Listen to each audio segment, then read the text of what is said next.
मुंबईच्या दादर परिसरातील कबूतरखाना तोडण्यासाठी आले असताना मुंबई महानगरपालिकेच्या पथकाला विरोधाचा सामना करावा लागलाय। त्यामुळे ही कारवाई आता लांबणीवर पडली आहे। स्थानिक नागरिकांनी याला तीव्र विरोध केला, त्यामुळे परिसरात तणाव निर्माण झाला होता। परिस्थिती नियंत्रणात ठेवण्यासाठी पोलिसांचा मोठा बंदोबस्त तैनात करण्यात आलाय। कबूतरखान्याच्या भागातील पत्रे आणि इतर गोष्टी हटवण्यात आल्या आहेत। आता या ठिकाणी कबुतरांना राहण्यासाठी तयार करण्यात आलेला केवळ एक पिंजरा बाकी आहे।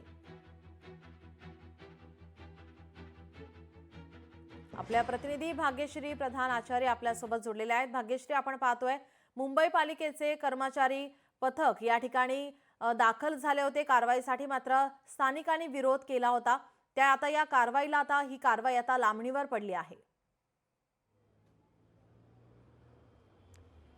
नक्कीच नीलम, खरं तर काल मोठ्या प्रमाणात इथे स्थानिक नागरिकांनी विरोध केला होता। महापालिकेच्या कर्मचारी इथे कबूतरखाना बंद करण्यासाठी आले होते। खरं तर उच्च न्यायालयाने या संदर्भात आदेश दिले होते की नागरिकांच्या आरोग्यापेक्षा दुसरं काहीच महत्त्वाचं नसू शकतं। त्यानुसार हे जे गुन्हे आहेत ते तुम्ही नोंद करायला सुरुवात करा, असे देखील आदेश उच्च न्यायालयाने दिलेले होते। आणि आज जर आपण बघितलं तर काल ज्या पद्धतीने इथे सगळे महापालिकेचे कर्मचारी आले होते त्यांना स्थानिकांनी विरोध केला, मात्र त्यानंतर देखील आज तिथे कबूतरखान्याच्या आजूबाजूला ताडपत्री टाकण्यात आलेली आहे आणि सगळी जी कबूतरं आहेत ती आता ताडपत्रीवर जमा झालेली पाहायला मिळतात।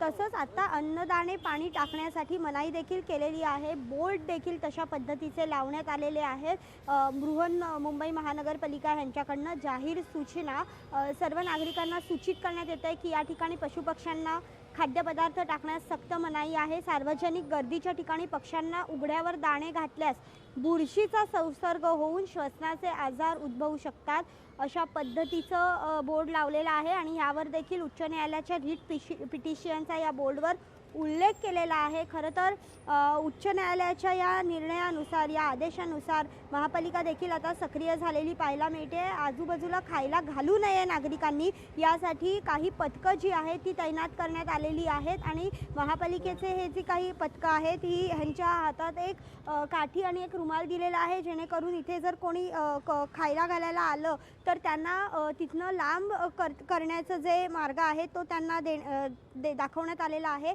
याबरोबरच आता जर बघितलं तर एकंदरीतच कबूतरं इथे जमा झालेली आहेत, मात्र कोणी आज सकाळपासून नागरिक येऊन खायला घालत नसल्याचं पाहायला मिळतंय। त्यामुळे वातावरणात काहीशी तणावपूर्वक शांतता देखील पाहायला मिळते सध्या इथे नीलम।